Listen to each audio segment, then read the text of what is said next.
Okay. Hello and welcome to another video from Sustenance Uncovered, the only YouTube channel you need to not only survive the current apocalypse but actually enjoy it. And today we're going to talk about planting what you want as opposed to planting what wants to be planted. You understand the concept? You're going to plant what you want, or are you going to plant what wants to be planted? Now, for thousands of years, agriculture depended on the soil and the rain. And so the only thing anybody with any sense would plant was things that were naturally occurring in their environment, because this planet is not an ecosystem. This planet is a collection of literally thousands of ecosystems. Now, it's planting time again, and so I am cleaning out my bed. If we walk this way, you can see I'm pulling out the weeds, turning the soil, putting more stuff in. Now this bed here is a bed that I'm putting these in. That's a Jerusalem artichoke, also known as a sunchoke. Not a standard crop, but it is a native species. I am going to intermix that with crops like okra. Okra just seems to do good here, as well as peanuts. They also do good here in my soil without any amendments whatsoever, other than a handful of compost from time to time. When I was growing up, my daddy, my pawpaw, all my uncles and aunts, all of them grew gardens, and they all had things like tomatoes, cucumbers, just anything that was the right temperature. They didn't concern themselves with the soil, because no matter what kind of soil they had, they could send it to the county extension service and get it tested.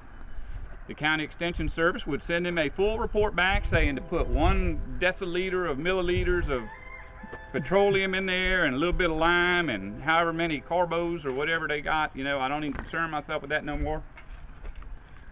And so I remember Daddy going out there and carefully measuring out some 13, 13, 13 and a little lime, throwing it out there. Well, in those days, the county extension officer looked kind of like me, talked like me, and usually in a little even older than me. Somebody with a lot of wisdom. And what he told you, you could depend on it. Anyways, make a long story short, look around here. Of course, we don't have anything growing, but this is pretty. A lot of people like my little square foot garden. And when it's growing, it's absolutely beautiful. Well, I have an elderly lady that's a friend of ours.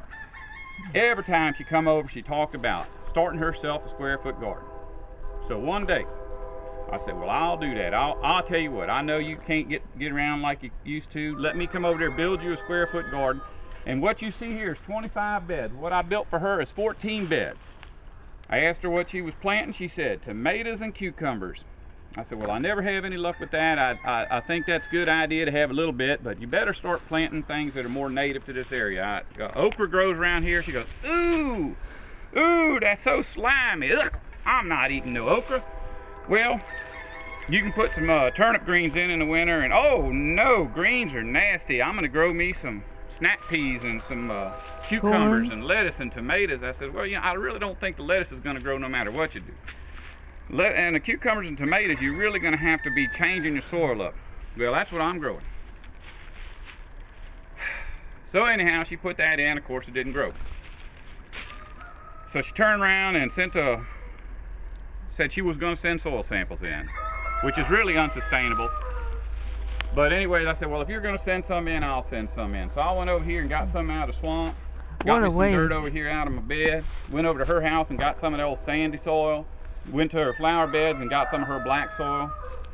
And we sent them all in. And they all came back the same. Mm-hmm. Same exact report. The soil, I had orange soil, black soil, white soil, brown soil, and every one of them came back saying put so many ounces of this. It's exactly the same report. Because that old man that looked like me and talked like me to run the county extension service has now been replaced by a board of college-educated bureaucrats. Their whole job is to generate the maximum amount of money for the state as they can possibly do while working as little as they can. In fact, I've run into a couple of these people at lectures where in the past I remember going to lectures where the people talking about agriculture would get passionate about what they were talking about. They would just go on and on about the future of the state and how much money that can be made from growing things. The bureaucrats they got now that go around to these colleges giving lectures are doing this the whole time they're there. Because the minute they're off the clock, It's golf time. yep, that's right. So, but it's a good lesson, because right now we're dependent on bureaucrats to tell us how to change our soil to grow plants we want. And in the very near future, bureaucrats will no longer exist, along with all the petroleum-based soil amendments that they try to push. So, the fact is, you have a chance now to either somehow figure out how to do the impossible, which is grow plants in your ground that absolutely do not want to be there, don't like the acidity of your soil, don't like the temperature, don't like the amount of rainfall, don't like the amount of sunshine. Or you can find out what just naturally will grow in your soil and learn how to like it. That's all. You don't have to worry about it being a native species, because okra's not native to here, it's native to Africa, but I have very good success. Just find out what grows where you're at. That's another problem I have with companies that sell these 100 varieties of seeds in a vacuum packed can that'll last 1,000 years. You get that little vacuum packed can of seeds open when you need them after the fall of the empire, you're going to find out that about 2 seeds in that box will grow in your soil. Now here's the abject or object lesson of this whole thing. Come with me.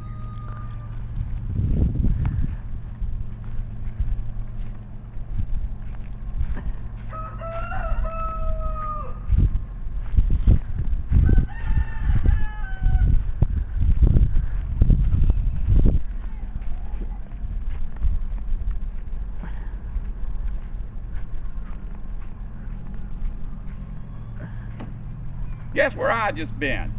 Well, I had an elderly lady, a friend of mine, the same one I was talking to you about, just said, I cannot grow anything over here. Could you please come by and get those growing beds? You can have all the lumber, and then if you got a way to get it, I'd like to see you get all that soil out my yard too. Now we're talking about $1,000 investment. Gone. Gone forever. You know, we had a talk with this lady before about how the world was changing, and being elderly, she was able to admit that, yeah, something is wrong and it ain't gonna get better, and she wanted to do something about it.